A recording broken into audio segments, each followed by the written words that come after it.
No, we were all about to go home. What are you doing? Oh, what? You want to be a manager one day? Like, good for you, you loser. I was a server and spilled a tray of ranch dressing onto a customer's baby. I was working at Maggiano's and I peed my pants. And I threw it back and I just kept walking. I see him put his hand on her plate, pick up the burger, and then just walk away. He doesn't even take the plate. And it brought up a big gaping butthole for a backdoor porn website. Oh, there's no way out of that. There is no, I would have probably quit on the spot.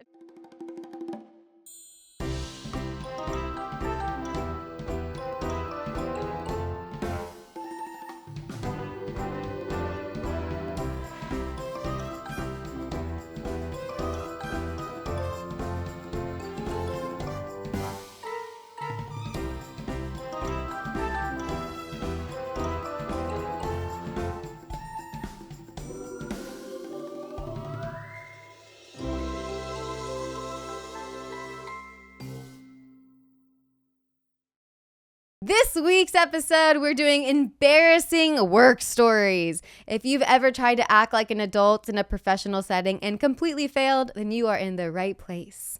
Make sure to check out the live tonight, Wednesday night, if you're watching it today. If you're not watching it today, then you missed it. Next Wednesday is your opportunity. We'll be going live every Wednesday night to go over the episode, read all of your comments and stories that have to do with this week's topic. Also, Misery Loves Mandy is now on Reddit. So every week you could plug in your wieners, your embarrassing stories, and have people respond and just make you feel like you're not alone. How fun is that? Also, make sure to check out the Patreon, where we're going to say some unfiltered, today, hooking up basically with a coworker in the walk-in at work stories. If you've worked in a restaurant, then you know what I'm talking about. It's cool in there. It feels really good. So thank you guys so much for watching and being a part. And I finally named you guys, and I'm sticking to it. You are the Wiener Squad. Boop, boop, boop, boop. Mike, how do you feel about the Wiener Squad? There's no turning back. I've solidified the Wiener Squad. I don't know if I want that membership card in my wallet or not. Well, too bad. Cheers. We got an Alani today. I cheated on Alani last week with Celsius because I already had an Alani. Okay. So to start this week off, I was trying to think about my embarrassing stories. And first of all, I'd like to say, I hope you noticed my outfit. I tried to look like a working professional. And you can probably tell I've never been one. So this is what I got. And I actually bought this shirt for my grandma's funeral. Which doesn't make sense because it's not black, but none of us wore black. And I think I selfishly just got a shirt that I've always wanted. I've always wanted one of these shirts. And shout out to Grandma. Thanks to her, I got it. Shout out Old Navy. I feel like you could have just taken it out of Grandpa's closet. I know, but he's been dead for too long. But grandpa's, if you wear an old grandpa shirt, you're looking fly. Wearing an old grandpa shirt just is like every hipster in Silver Lake. That is like... Remember Kramer got all the old shirts? Do you remember that Seinfeld episode? And he was looking good. But anyways, back to my embarrassing, miserable stories. So a little bit about me. Obviously, since I'm in Hollywood, I did a lot of time waiting tables, which is, I used to say I was a server, but then everyone always heard surfer. And I would say, I'm a server. And then they would be like, oh my God, that's so cool. Where do you surf? And then I had to then totally let them down and bring down this cool vision of me that they had as a sick professional surfer to then be like, oh, I'm a server. Like I give people food. And they're like, oh. And then that would be awkward. So I've had a lot of stories that have happened waiting tables, and one of them, the most scarring, was when I was working at Maggiano's. Shout out Maggiano's. I was working at Maggiano's and I peed my pants. Not you. I know everyone here is shocked. Me, pee my pants. And it's so hard when you're like totally in the weeds and you have no time to go to the bathroom and every table is asking you for things. There's just no time to pee. And as someone with an overactive bladder, it's probably the worst job that you can get. So I tried to hold it and I just couldn't make it. And I just completely peed my pants. Thankfully, I was wearing black pants at the time. It was black attire. Pretty fancy job. And I just tied a second apron around the back of me. So I had a whole apron skirt going on, which is pretty disgusting if you think about like the sanitary aspect of that. Like, I washed my hands, but like it's pretty gross down there. That was as miserable as it gets, as if waiting tables isn't hard enough already. I gotta quit my job right there. I should have just quit. I really, that was a sign. Just get out of there. There's so many. I remember one time a lady left a really mean note on and this was in West Hollywood. Now we've stepped it up. So very cunty people going there. She left a note on the tip bit part that you turn into your manager at the end of the day. It said something like mean about me, which I never got complaints. I got to say, I was very good at my job. I don't know what her problem was, and I don't remember what went down. I just remember she wrote something mean on the part where the tip is so that I had to send it in to my manager. And I walked away. I grabbed it. I looked at it. I saw it. And I turned, it was so sassy. I turned and I crinkled it up in front of her and I threw it back and I just kept walking. And she didn't say anything to anyone. Like, I was like, oh my God, did I just get myself fired? But sometimes when you get fiery like that, when you get so angry, you just like instantly do things like that could be a problem later. Maybe that's why people kill each other, but usually I feel like that's thought through. But I didn't get fired. She didn't complain. Maybe she didn't even see me do it. But in my mind, it was so dramatic. Like, so that's my favorite thing I've ever done. My favorite thing. So my friend Caleb, he was like my partner in crime at this restaurant. Which at a restaurant, I think it's like would be the same as like production or probably a lot of jobs. Like when you're in such pain and working such horrible hours and dealing with such a tough like position, you all kind of trauma bond. I feel like you find joy in the misery of what you're in or just like making jokes and right? Yeah, I can get through the misery of any job. I can't deal with the disrespect of a single person though. If it's a shitty boss, like I live for the walkout quit. I've got to do it twice in my career and it's good times. Wow. Once was over phone, but once was in person in my younger years. And how old were you? One was 17 and one was 35. What was their reaction? Do you remember? Mouth agape when I was cursing out the guy at 17, and then he just said, well, okay, then leave. Yeah. And then the second time at 35, it was a guy just in disbelief that I could not want to be there and said, oh, well, you were meant to do other things anyway. And I was just like, no, I'm slowing this down for you to spell out that you're not good. Like, that's why I'm leaving. Well, good for you. That must have felt really good.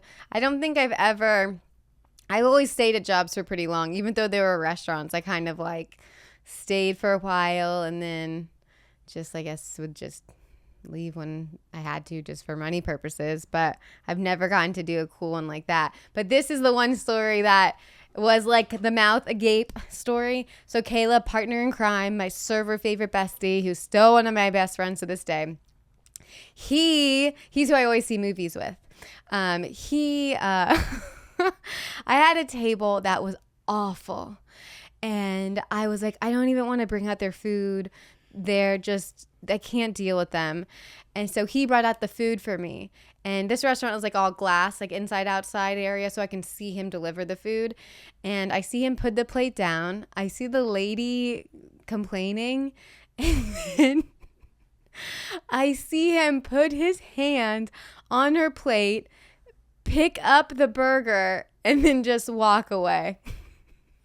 He doesn't even take the plate. He just grabs or it was like the onion or something, like the onion and lettuce or something.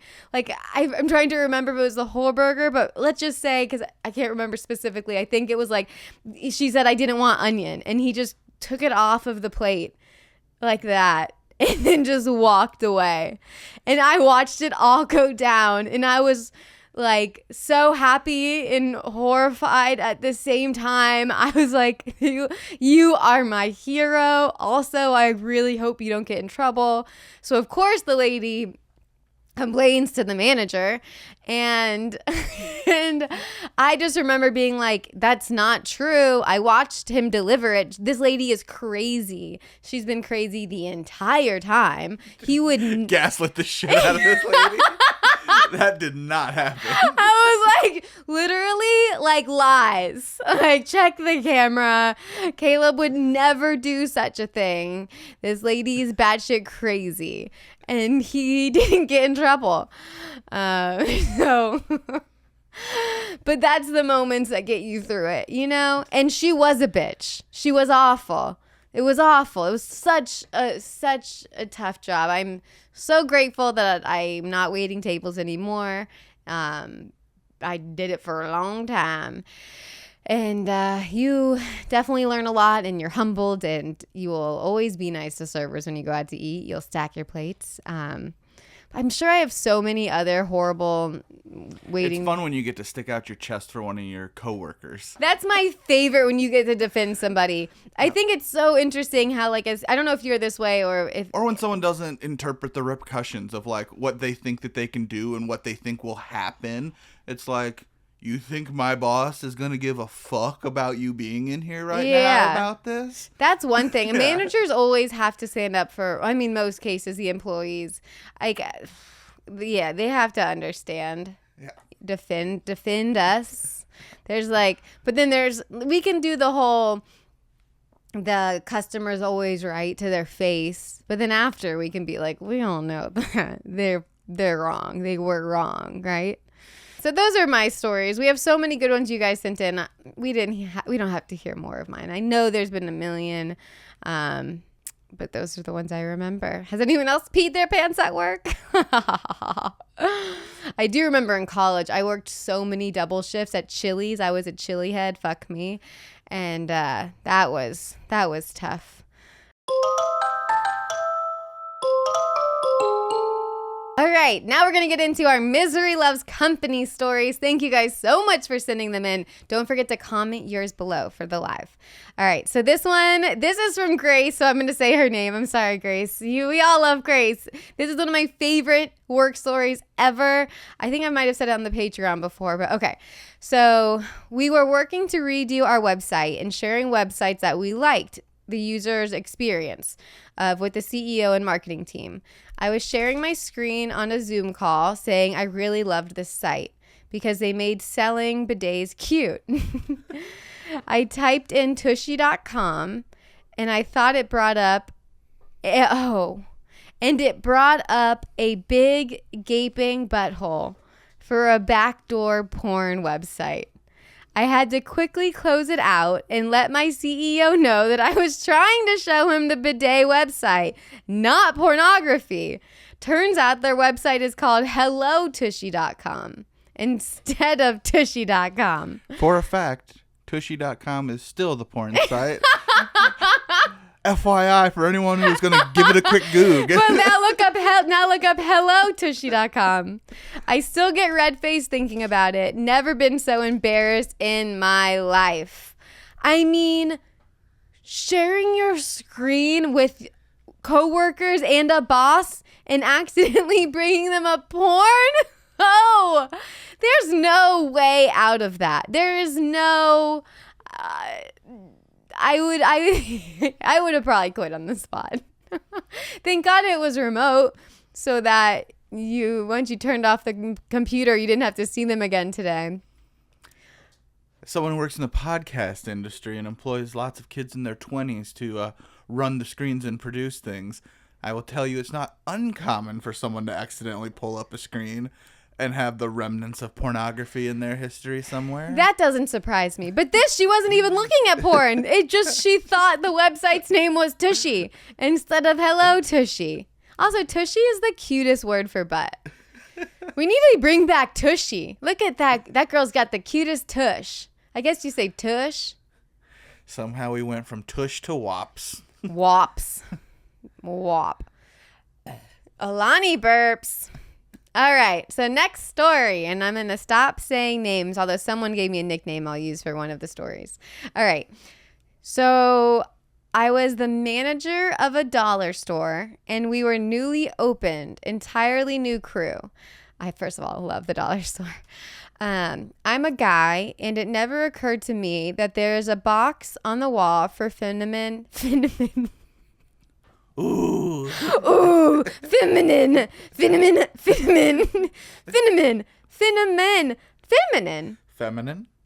I was saying it right. Feminine. Yeah. Feminine. Yeah. Why does it sound weird the more I say it? Ooh, feminine. Okay. And it never occurred to me that there is a box on the wall for feminine hygiene products. None of my female staff bothered to put a bag in or bothered to mention that the box was getting full. Oh, in the bathroom. Got it. We're in the bathroom. Okay. Should I restart this story? None of the female staff bothered to put a bag in or bothered to mention that the box was getting full. I didn't check it after a few months.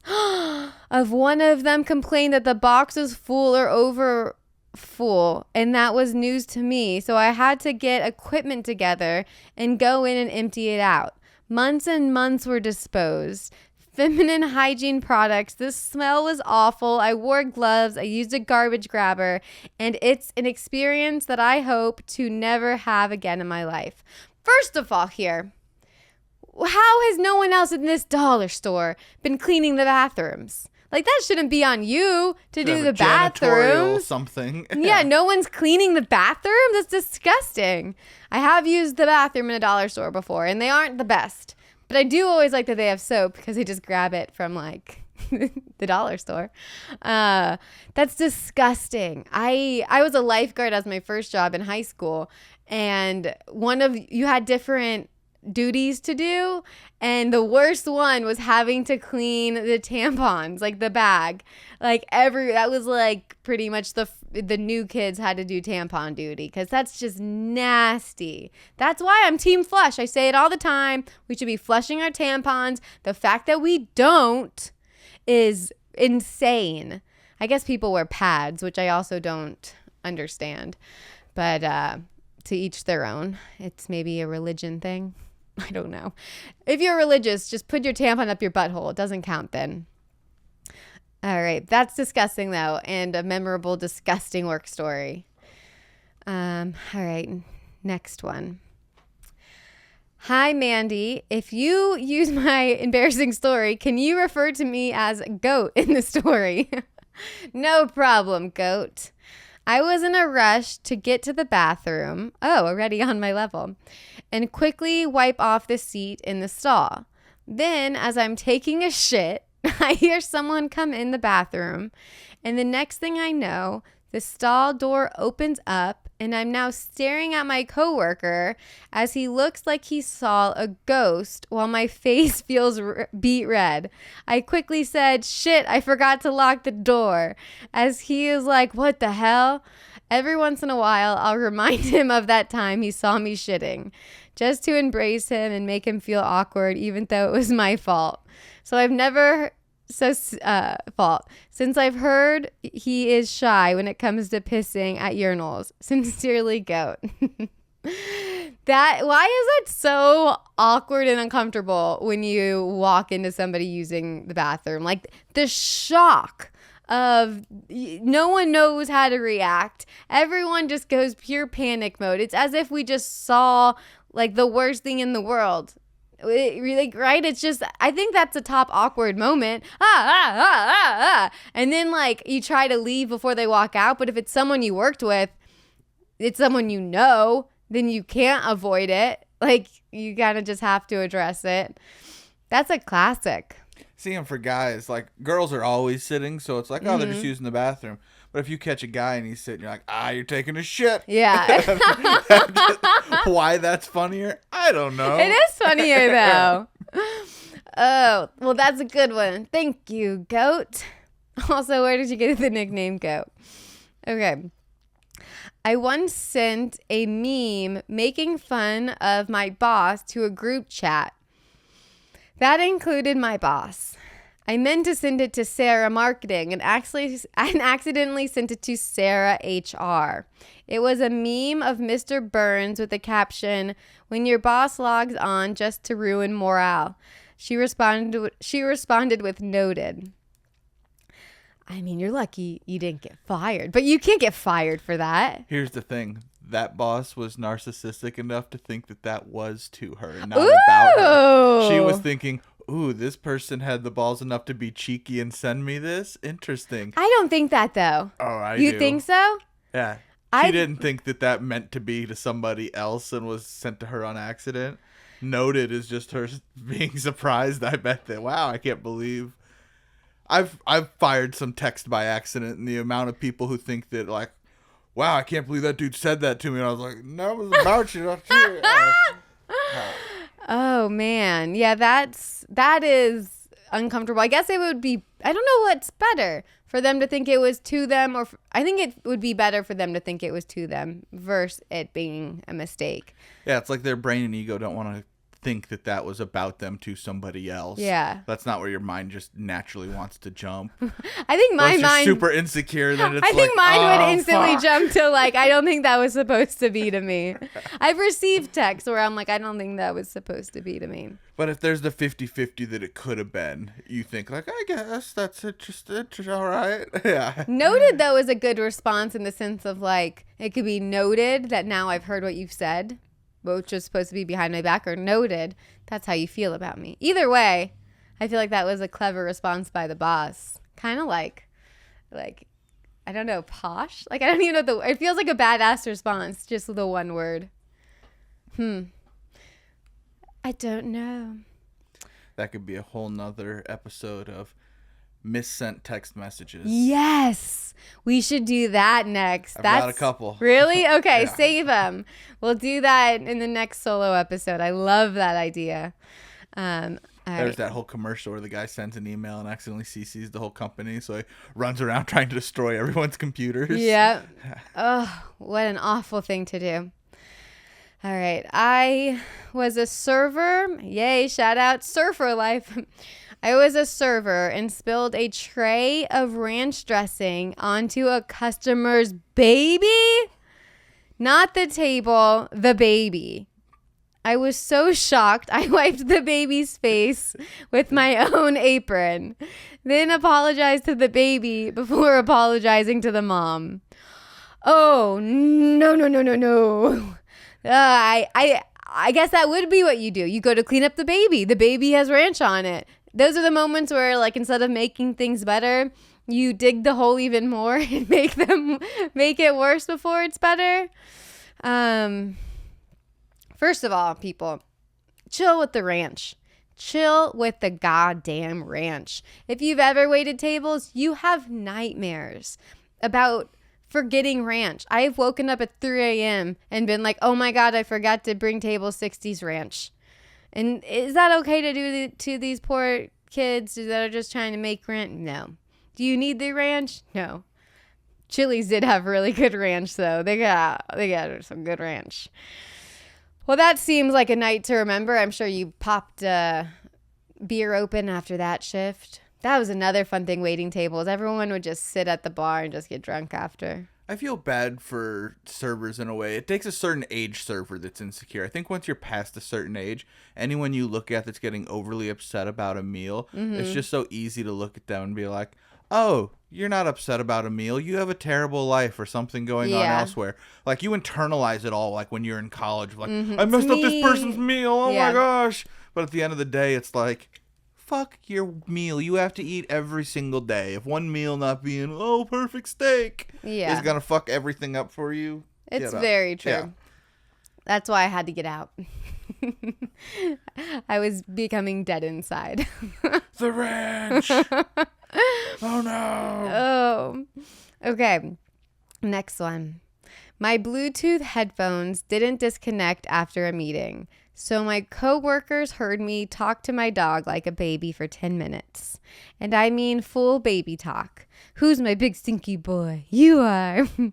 Next meeting, my manager said, glad to hear you and Mr. Stinky had a good morning. That is embarrassing, but it's also kind of cute. I don't know. I guess any private talk, you don't want anyone to hear anything. I'm glad you were talking to your dog and not your penis. I'll say that much. You don't want to call that Mr. Stinky. Heyo. In the scheme of things, there's way worse things that people have been caught doing. Yeah, in the scheme of things, your pants were on, you're good. It's not the end of the world. But I would still be embarrassed if that were me. That's the thing. Sometimes I'll drive Matt's car because we have the parking where it's like one in front of the other, and I'll pull in his car and you could just hear what he's watching on TikTok connect to the car. And I'm like, this could be really bad.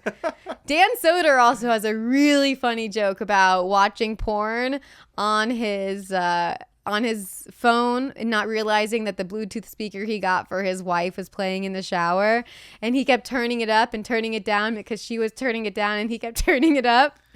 And it's a great joke. Dan Soder, shout out. But Bluetooth can be dangerous. You don't know when it's connected. Okay, last one. At my first office job, I was trying so hard to be polished. One day, I tried to eat a salad quietly at my desk and choked on a cherry tomato mid-Zoom.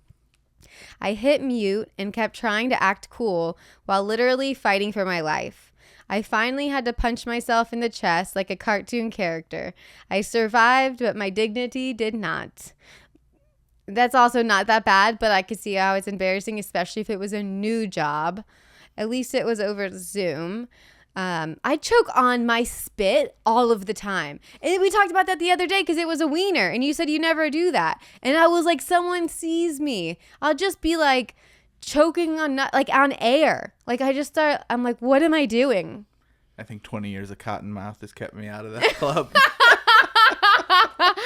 Woo! Speaking of Cottonmouth, because I finally got my ID renewed, my driver's license. I finally got to get weed again, and I got it delivered because I like this hybrid that I couldn't find anywhere. This Dizzy hybrid, and because I'm a lightweight, and I got weed delivered, and I gotta tell ya. It was so fun. I felt like I was in a movie.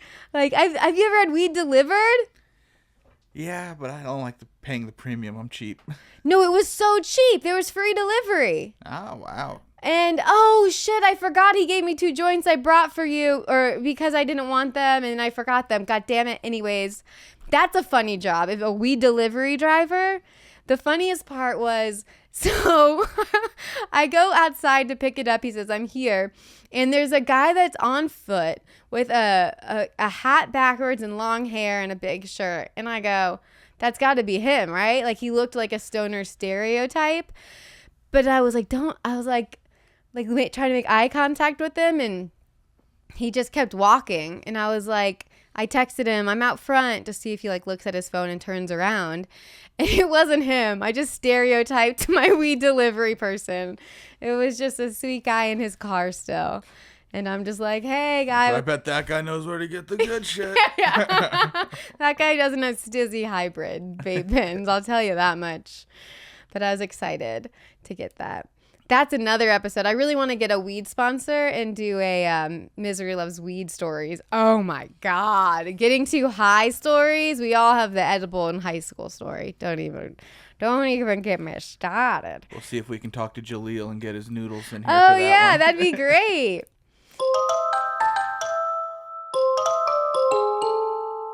All right. Let's shoot over to the weekly wieners. Is working a wiener by itself just working in the first place? I'll make that my wiener. Going to work. Having to work. But I actually do have 2 really good ones. And think of yours, Mike. So I had an old boss that would always bring us in for work meetings. And this was also at a restaurant. So it's like, calm down. This isn't a real job here. It's not like a salary job. You're lucky we're here. We could quit and find a new job tomorrow. He would sit us down and go, the reality is, for these hour-long meetings, and just kept saying the phrase, the reality is. Oh, it drove me wild. I hate that saying. The reality is. Shut the fuck up. That one, and I just remember like my blood boiling. Another one was when there was a work meeting and the meeting was almost over, and then another employee would raise their hand and ask a question. You're like, no, we were all about to go home. What are you doing? How could you do this to us? You traitor. Whose team are you on? Oh, what? You want to be a manager one day? Like, good for you, you loser. Got so annoyed. And then the last one, I think, is the top of the chart for my work wiener. It is when a coworker, but more importantly, a boss, adds you to social media.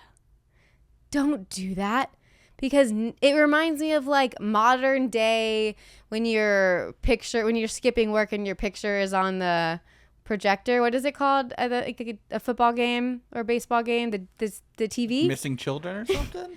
No, like at a sports game, the screen. What, a Jumbotron? Jumbotron. You know, like back in the day, you'd skip work and then like you'd get caught on the Jumbotron. Okay. Like that stereotype. I feel like the modern day version of that is like if your boss follows you on social media and you take a sick day and then they catch out like what you're actually doing. That's why I don't think bosses should be allowed to follow you on social media. Like they always see what you're doing.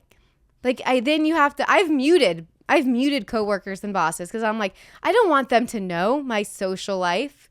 And then you post a picture in your bikini. Like, it's just not for, there needs to be no crossover there. Social media is not for your boss to be your friend. And bosses, stop being people's friends. Be a boss. Get other friends. That's also a wiener. But okay, those are my work wieners. And we got a lot. We're going to fight through these babies. Okay.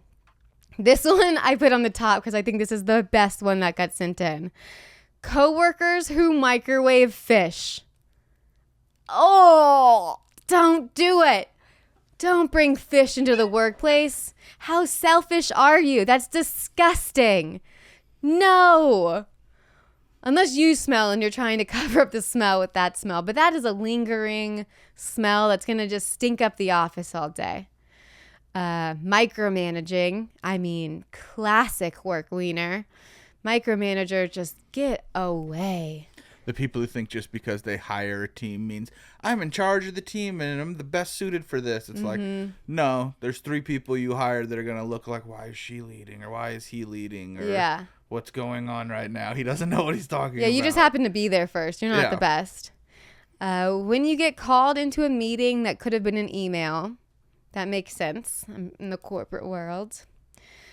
When everyone at work is friends outside of work. I also think that that's a no-no. How do you feel about that? It's annoying sometimes when I have boss who and clients that are like close friends and there's no separation between them. It's like, oh, you guys are going to have to treat each other with a working relationship soon. And when that happens, it's going to be ugly for the rest of us. Yeah. Yeah, I think you should keep it separate. It's also dangerous. Yeah, you don't know what's going to happen. People who say, let's circle back and never do. I could see that being annoying. Let's circle back. That's my version of the reality is. When your boss says we're like a family here. Yes. Don't do that. You're not a family. These people don't care about you. That's how it always is when a boss treats a place like a family. When those people quit, they never want to talk to you again. When I leave a job, I move on because it kind of like gives like a PTSD of like remembering that job. Even if it's not a bad job, there's something in me that like doesn't want to think about the past jobs. So you're not family. When a company can pay their deposit in a day because they really want you for something, but then when they have to pay the rest of the invoice, it's suddenly a net 30. Ooh, no. That's good. That reminds me of like an actor pet peeve. Audrey was just telling me a story, like a horrible acting story she just had to deal with. But everyone gets paid, makeup artists, everything. But the only people that don't get paid are actors. That happens to actors and comedians all of the time. They're like, well, you get like the footage or whatever in exchange. And then, but you're like, but if everyone else is getting paid, although we're going to need to not pay some people. Not on my project. Can't do it. I've been crew too much. I will do 1,000,000 podcasts that I don't want to do and take that as day rates until I have enough day rates to pay everybody. Yeah. It's only fair to do to people. Yeah. There's a couple people that you can allow not paying in my mind. And it is always the people on top who have the most to gain. So potentially the DP, they can be paid less because everything is going towards their vision and looks and stuff. The writers and directors and the lead actors, if they're not, it's a catch-22 with the lead actors. If they're not known and this is their big break, well, invest in yourself a little. And then if they are super known, well, then they get to demand all of the money. So it's both ways. I think when it comes to like that kind of stuff, like at least throw the actors a little thing just to show. Everyone should be getting livable something. Just to out of respect for them, happens a lot for like a lot of these big like YouTube actors that have pages and all of the extras they have in it. Not extras, but like the other actors, they just don't pay them. And they're making like a shit ton of money on YouTube. So that's inside baseball one. When coworkers trauma dump in the break room like you're their therapist. That's uncomfortable. Usually because they're venting to you about other people at work. And then I always would get nervous. Like they'd come in and I'd get caught talking shit. Every time I'm talking shit in a public setting, I am so nervous I'm going to get caught. I'm just like, they're at the other door listening right now. I don't like talking shit for that reason alone. All right. And we've got one more. All right. Being CC'd on every single reply to a thread that doesn't involve you. That would be annoying because then your email is just blown up and you don't know what's important and what's not. So then you don't read anything. And then you don't read the important one that is for you because you think it's not for you. My old boss when I worked at a production company, he wanted to be CC'd on everything. And I don't think he read any of them. I don't know what you're doing here. Those are great wieners, though. Thank you guys for sending them in, my wiener squad. All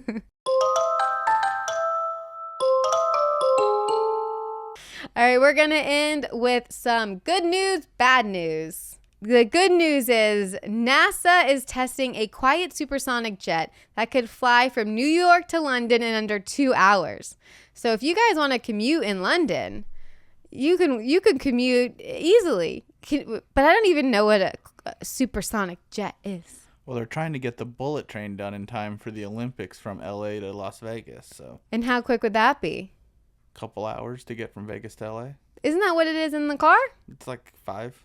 Oh, really? It's that 4 or far? 5, yeah. Wow. All of these bullet and supersonic. I feel like if an automobile says bullet or supersonic in it, I think I'm good. I think I'm okay. It's kind of scary to think about that. We'll let a few test runs go before I jump on that train. Talk to Japan. They've moved so many people so far with their bullet train system. I didn't know they were. Their public transit system is amazing. You guys, they're kicking our ass. And they apologize if they're a minute behind. Yeah. What are we doing over here, America? They already have them. I did not even know that. It would be cool though when you hear about all these bullet trains of like that you could go to work in far places and not have to like deal with it. Like my dad has to drive an hour to work from where we are in Florida just down to South Florida, or even like 2 hours someday. I'm like, how isn't there not even a train just like going through Florida? Figure it out. Are you ready for the bad news? Bad news time. Bum bum bum. One of Australia's biggest banks, ANZ, accidentally emailed employees telling them to return their laptops before officially informing them that they were being laid off. They even included their exit dates. It was meant to go out after private meetings, but someone hit send early, and that's how a bunch of senior staff found out that they were losing their jobs. The bank apologized and offered counseling to affected employees, calling it an unfortunate mistake. But the finance union called it a disgusting way to find out you're getting fired. So yeah, if your Monday was rough, at least your layoff notice didn't come from Outlook. So wait a second. They were supposed to be getting fired? They were supposed to be getting fired, but they were supposed to be getting fired nice and gently by someone through HR. Instead, they just got an email that said, yo, turn in your laptops, homies. and then they've been working there for like years. And they're like, what do you mean turn in my laptop? This is strange. Let me look into this. And then they're like, oh, you're fired? Oh. Part of me, though, I think, because it said they were like senior employees, so this is the big layoff. Part of me, though, would kind of prefer the email versus like the awkward HR sit down with everyone staring at you. That's an embarrassing feeling. There was an NFL player on TV who showed up to the facilities in preseason, and he put in his code and he couldn't get into the weightlifting stuff, and he found out on television. No way! Sir, you've been cut. Oh my God, that's awful. That just made me realize no one sent in fired stories. Comment those so we can talk about those on the live. You know? Getting fired stories? Those are like, when I didn't even think about that for work. You said quitting instantly, so that's... Yeah, I've never been fired. I've never been fired. Yeah. Here's the thing. People don't fire people often because most workers are being abused and working for less than they should be. So they just end up quitting. The employing class knows that they're usually getting over on people. So having to retrain a new person and flip staff and all of that is a pain in the ass for them. So firing someone, and then also when you fire someone, you potentially have to pay severances and you have to pay all this stuff. So hoping you can ice them out and get them to leave is smarter. Yeah. And I forget, I think it's different in each state, but aren't some states not allowed to fire? Or there's like rules set up to where you can't easily fire. I think it depends on each state though. Yeah, it's state by state, different things. Some places are no cause. Like I think you can be fired for anything in California, but other states have different workers' rights. Well, you can't fire me. Or you could just not listen to my podcast. Does that make a difference? Like and subscribe. Like and subscribe. Thank you guys so much for the stories. Don't forget live. So we're only going to do live Wednesday it'll be, I think it was Tuesday and not Wednesday. We're switching it. We tried Tuesday last week. It didn't work well. And if you guys tried going into the live, I learned what I did wrong. I'm so sorry. Lessons learned. You learn the hard way. But we're going to stick to the episodes Wednesday morning. And then you'll have all day to listen to the episode until Wednesday night. We'll do the live. 6 p.m. Pacific time, 9 p.m. Eastern time. We're going to try that this week. And we'll keep jiving until we figure it out. What works for everybody. Shoot over to the Patreon where we're going to say some unfiltered, hooking up with coworkers, getting caught by the boss stories. Because when you are at work, you get horny because you're sad. Ooh. Okay, bye.